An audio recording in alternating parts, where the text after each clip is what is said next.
How to fix Nintendo account login problem. To fix a Nintendo account login problem, you have to verify your credentials by using the Nintendo account password reset page. If that fails, you simply have to restart your device. Check the Nintendo page or Nintendo Network status page for outages. Ensure your console has the latest system updates installed.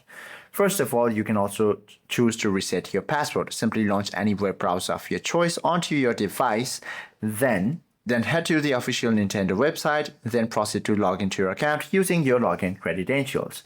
Now within the login screen, simply select the forgot your password option and enter your email if you received the email that confirms you are using the correct address.